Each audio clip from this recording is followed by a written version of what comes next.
Story start होती है। एक बीच का सीन दिखाया जाता है जहाँ एक लड़की छाव के मजे लेते हुए बोलती है, मेरे हब्बी ये जगह तो बहुत ही सुंदर है, चलो सारा दिन यहीं पड़े रहें। तुम क्या सोचते हो डार्लिंग? ये स्टोरी की हीरोइन होती है और ये लड़का जिसकी ये स्टोरी है वो अंगड़ाई लेते हुए बोलता है, हाँ बिल्कुल, एक स्माइल के साथ बोलता है, अपने हनीमून के लिए इस द्वीप को चुनने में मुझे कई हफ्ते लग गए। लड़का लड़की को परेशान करते हुए बोलता है, क्या इतना अच्छा काम करने के लिए मेरे लिए कोई इनाम है? लड़की शर्माते हुए बोलती है, हाँ। लड़का बोलता, कितना अच्छा है सब यहाँ, धूप, नारियल के पेड़ और मेरी फू, ये बिल्कुल उसी हनीमून जैसा है जिसकी मैं चाहत कर रहा था। फू को किश करने ही वाला होता है कि अचानक बूम हुआ। लड़का शॉक हो जाता है और बोलता है डरते हुए, क्या आप ठीक हो फादर इन लो? वो अंकल बोलते हैं, बच्चे, क्या तुम आमतौर पर मेरी बेटी की मासूम आंखों को उसी गंदी, घृणित और असहनीय नज़र से देखते थे जो अभी अभी देखा था? अरे खड़े हो जाओ और उस प्रश्न का उत्तर दो। बेचारा लड़का बोलता है, निश्चित रूप से मैं यह नहीं मान सकता कि कुछ भी नहीं हुआ। क्यों? यहाँ मेरी वाइफ के साथ मेरा हनीमून होना चाहिए। और ये बोलते हुए मन में अपने हाथों को पटकने लगता है, मैं अपने ससुर के साथ यहाँ क्यों रहूँगा? मुझे कौन बता सकता है ये मेरे साथ ही क्यों? चलिए जानते हैं कि क्या हुआ था। कुछ दिन पहले का सीन। बहुत सारे बलून उड़ रहे होते हैं। लड़का बोलता है, बेबी मुझे लगता है मैं तुमसे शादी करना चाहता हूँ और आज हमारी शादी का दिन है। दोनों दूल्हा दुल्हन अपना फोटो शूट करा रहे होते हैं जो कि बाकी लोगों को बहुत अच्छा लगता है, इसलिए सब ताली बजाने लगते हैं। दो बूढ़े कपल दुल्हन और दूल्हे के बारे में बातें कर रहे होते हैं। बूढ़ा बोलता है, मैंने सुना है कि दुल्हन को इसी वर्ष मुख्य सर्जन के पद पर पदोन्नत किया गया था। वह केवल 26 साल की है। वह बहुत युवा और होनहार है। बूढ़ी बोलती है, ओह वह बचपन से ही होशियार है और उनका व्यक्तित्व अच्छा है। मैं उसकी 6ठी कक्षा में उसकी शिक्षक थी। वह हर विषय में अव्वल रही। आधे साल के भीतर उसने एक ग्रेड छोड़ दिया और शहर के प्रमुख मध्य विद्यालय में चली गई। बूढ़ा बोलता है, रियल में? तो फिर दूल्हा भी उतना ही बढ़िया होना चाहिए। बूढ़ी बोलती है, जेन हाउ अलग है। मेडिकल स्कूल में एडमिशन पाने में उन्हें 4 साल लग गए। तभी एक लड़की बोलती है, यह उनके जीवन का शिखर था, वह इसके बारे में सोचकर अब भी आंसू बहाएगा। बूढ़ा बोलता है, ये बच्चा कौन है? बूढ़ी बोलती है, वह दूल्हे का भाई लगता है। तभी पार्टी करते हुए एक कपल की नज़र ऊपर की ओर जाती है जो बोलता है, देखो अचानक बादल छा गया है, बरसात होने जा रही है। लड़की बोलती है, नहीं ऐसा नहीं है, वेदर रिपोर्ट के अनुसार आज मौसम साफ है। दूल्हा फूलों को देखते हुए बोलता है, फाइनली हम शादी करने वाले हैं। तभी दुल्हन को लेकर उसके पापा आ जाते हैं। वहाँ के लोग चिल्लाते हुए बोलने लगते हैं, दुल्हन आ गई। दुल्हन तो बहुत प्यारी और खुश लग रही होती है, लेकिन दुल्हन के पापा तो डॉन की तरह खतरनाक लग रहे होते हैं। दूल्हा अपनी दुल्हन को फूल दे देता है। तभी शादी करवाने वाले पंडित बोलते हैं, दुल्हन क्या तुम? तभी उसके आगे बोलने से पहले ही दुल्हन चिल्लाते हुए बोलती है, मैं करती हूँ, मैं करती हूँ, मैं करती हूँ। उसके पापा ये देखकर खांसने लगते हैं और दूल्हा खुशी से रोने लगता है। जैन खुशी से फू का हाथ पकड़ लेता है और फू बोलती है, जेन हाउ, हम अब भी इंतजार क्यों कर रहे हैं?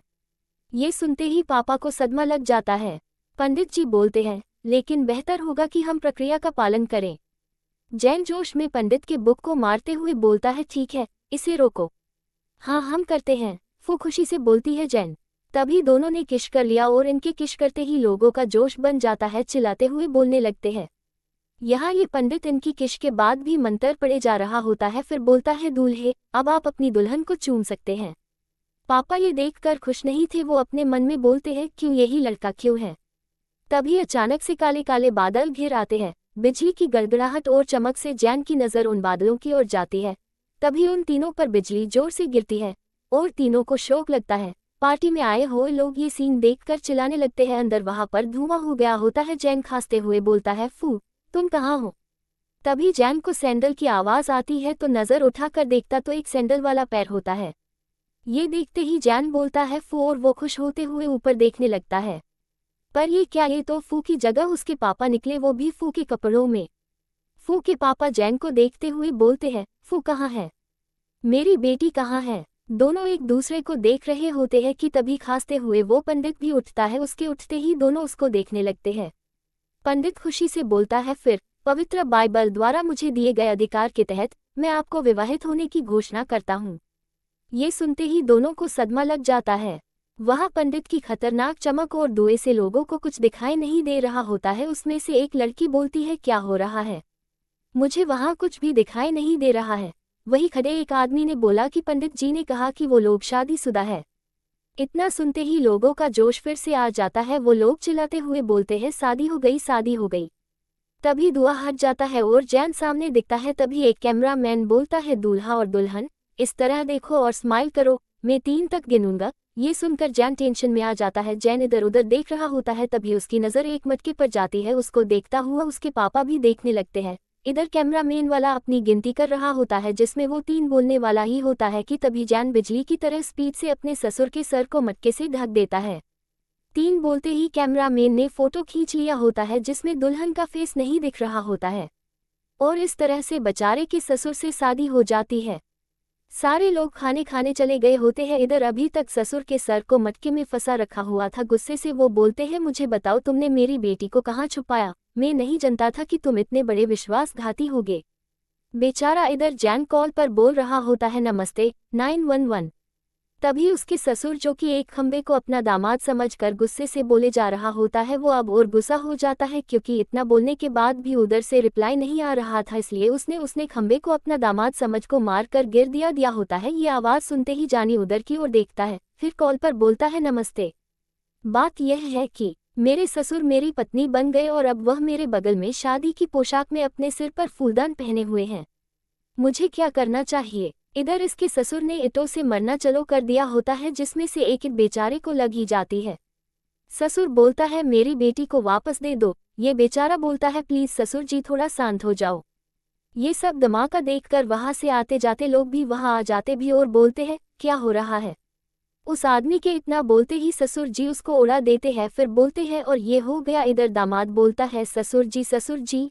उधर उस आदमी को मर खाते हुए दूसरा आदमी बोलता है, अरे कोई मदद करो। ये सुनते ही ससुर जी बोलते हैं, ये हुई ना। उसके बाद एक एक करके पूरी बारात का ही पता साफ कर देते हैं। दोनों शांत होते हैं और चेयर पर बैठ जाते हैं। जैन सोचता है, क्या मुझे ये जिंदगी इसके साथ बिताना चाहिए? वही उसका ससुर सोचता है, क्या ये जिंदगी में अपने सर पर कलश रख कर ही बिताना चाहिए? जैन जोश के साथ उठता है और बोलता है, चलिए पहले फू को ढूंढते हैं। ससुर जी भी उसका साथ देते हुए बोलते हैं, ठीक है चलो अलग हो जाएं और ढूंढते हैं। दोनों ही एक ही दिशा में जोश से निकल लेते हैं जिससे दोनों की टक्कर हो जाती है।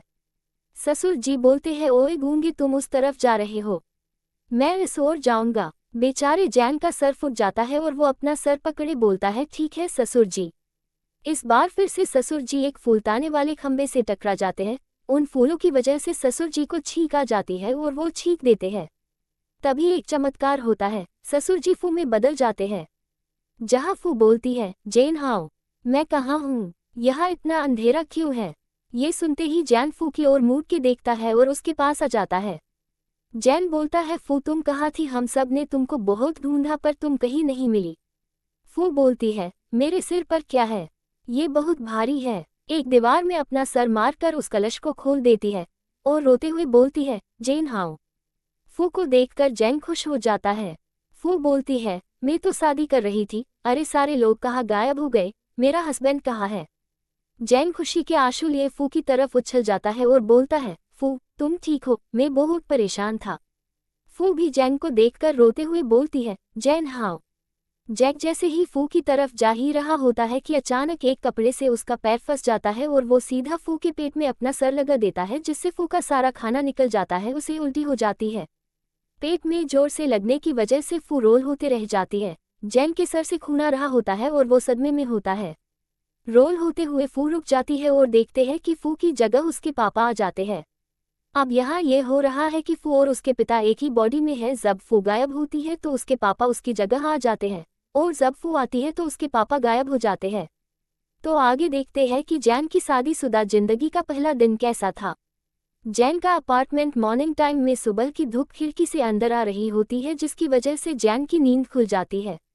आंख खोलकर देखता है तो सामने फू को गुड मॉर्निंग विश करती है और जैन भी मॉर्निंग विश करता है।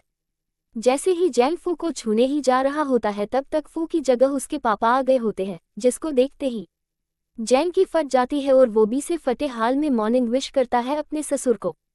ससुर की एक जोर का मौका मारते हैं और बोलते हैं जैन को कि सुबह सुबह रोज फू तुम्हारे बेड पर क्यों सोती है। जैन को गुस्से से धमकाते हुए बोलते हैं मुझे बताओ, तुमने उसके साथ क्या किया। जैन बेचारा उसी हाल में बोलता है प्लीज शांत हो जाओ ससुर जी। ससुर जी बोलते हैं ओए तुम मुझे ससुर जी मत बोलो। जैन अपनी हिम्मत जोड़कर रोते हुए चिल्लाकर बोलता है फू और मैं अब शादीशुदा हैं। अगर उसे हम मेरे बिस्तर पर नहीं है तो उसे कहाँ होना चाहिए। तभी उसका ससुर उसको फोड़ते हुए बोलता है मैं इसकी इजाजत नहीं देता हूँ। सेकंड डे होता है शादी का। जैन के अपार्टमेंट में डोर खोलते हुए जैन बोलता है क्या तुम तैयार हो। फू बेचारी अपने मेकअप के सामानों को ढूंढने में लगी होती है। जैन को बोलती है अरे जी नहीं अभी मेरा मेकअप का कॉम्पैक्ट नहीं मिल रहा है, मेरी लिपस्टिक मेरा ऑयल आईना। जैसे ही फू के हाथ को पकड़कर थोड़ा काश कर पकड़ लेता है तभी फू की जगह उसके पापा आ जाते हैं। ससुर बोलता जैन को तुमने अपना हाथ कहाँ रखा। बेचारा जैन को फिर से सदमा लग जाता है और बेचारे को फिर से उसके ससुर जी उसको फोने लगते हैं। तीसरा दिन टीवी पर मैच चल रहा होता है इंडिया वर्सेस पाकिस्तान का। मैच की बातें कर रहे होते हैं दोनों। फू बोलती है अरे हब्बी प्लेयर नंबर 10 ने एक ब्लॉक टैकल बनाया, देखो वो जीत रहे हैं, क्या वो उसको कर सकते हैं या नहीं। इतनी घबराहट के साथ दौड़ रहा है, इसका क्या मतलब हुआ। जैन उसे शांत कर रहा होता है। इस बार धोनी ने हेलीकॉप्टर शॉट मारा होता है जिससे इन दोनों का और हमारा भी जोश बढ़ जाता है। इस जोश में जैन फू को कसकर दबोच लेता है। बेचारे के दबोचन की वजह से उसकी वाइफ की जगह उसका ससुर आ गया होता है। ससुर जो कि गले लगा था वो उसको सूमों की तरह फेंक देता है। बेचारे की डर से हवा निकल जाती है। उसका ससुर बोलता है उसको क्या तुम उसे फास्ट फूड खिला रहे थे। दोपहर के 2:30 बजे बज रहे हैं। दोपहर में देर तक जागना एक आत्महत्या के बराबर है। क्या तुम उसे मरने की कोशिश कर रहे हो। क्या तुम फू का आत्महत्या करना चाहते हो। बेचारा जैन आंखों से समुंदर बहाते हुए मन में बोलता है अरे कोई तो बचाओ, मेरा ससुर फिर से आ गया। बहुत दिन के खोजबीन से पता चल ही जाता है 4 दिन ना हक करना है, 5 दिन ना हाथ पकड़ना है, 6 दिन ना टच करना है, 7 दिन ना पीछे से झपटा मारना है वरना फू उसे धो देगी। रोज रोज बेचारे के साथ यही हो रहा था। वो फू के साथ वाइफ जैसा नहीं रह पा रहा था, हर बार उसका ससुर बीच में आ जाता है। दोनों ही थक कर जाते हैं। इससे स्टोरी अच्छी लगी तो प्लीज़ एक लाइक और कमेंट कर दीजिएगा। Thank you.